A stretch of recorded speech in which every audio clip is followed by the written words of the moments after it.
गेल्या 4 ते 5 दिवसांपासून नाशिकसह जिल्ह्यामध्ये मुसळधार पाऊस पडतो आहे। त्यामुळे धरणांमधला पाणीसाठा देखील वाढतोय। आपण जर बघितलं तर नाशिक जिल्ह्यातील दारणा धरण, नांदूर मधमेश्वर धरण असेल, त्यासोबत गंगापूर धरण असेल, या धरणांमधून पाण्याचा विसर्ग जो तो केला जातो आहे। गंगापूर धरणातून 4000 पाण्याचा विसर्ग जो तो या ठिकाणी केल्याचं पाहायला मिळते। 4000 क्युसेक पाण्याचा विसर्ग गोदापात्रात केल्यामुळे या ठिकाणी रामकुंड परिसरातील जे छोटे मोठे मंदिर आहे ते या ठिकाणी पाण्याखाली गेल्याचं पाहायला मिळते।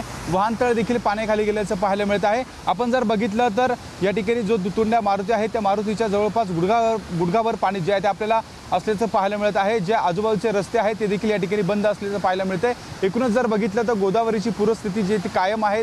एकूणच नाशिकमध्ये मुसळधार पाऊस जो आहे तो सुरू आहे। त्यामुळे धरणांमधून टप्प्याटप्प्याने पाण्याचा विसर्ग केला जातो आहे आणि आज देखील नाशिकच्या गंगापूर धरणामधून 4000 क्युसेक इतका पाण्याचा विसर्ग गोदा पात्रामध्ये केला जात असल्याचं आपल्याला पाहायला मिळत आहे। आणि त्यामुळे या ठिकाणी जे रामकुंड परिसर आहे या ठिकाणी संपूर्ण पूरस्थिती असल्याचं पाहायला मिळत आहे। आपण जर बघितलं तर येणारे जाणारे जे भाविक आहेत ते भाविकांना देखील आता प्रशासनाकडून सुरक्षित स्थळावरून जे आहे ते आपली पूजाविधी असेल, धार्मिक विधी असेल ते करण्याची या ठिकाणी परवानगी देण्यात आलेली आहे। आणि त्यामुळे आजूबाजूचा संपूर्ण परिसर आपण जर बघितलं तर अशा पद्धतीने पाण्याखाली गेल्याचं पाहायला मिळत आहे। नाशिकमध्ये आज देखील गंगापूर धरणातून पावसाचा अंदाज घेऊन विसर्ग जो तो वाढवला जाऊ शकतो असा अंदाज वर्तवण्यात येतो आहे। त्यामुळे या पाणी पातळीमध्ये वाढ होऊ शकते। त्यामुळे संपूर्ण गोदाकाठच्या नागरिकांना देखील या ठिकाणी सतर्कतेचा इशारा देण्यात आला आहे। कॅमेरामन मयूर बारकेसह शुभम बोडके, एबीपी माझा, नाशिक।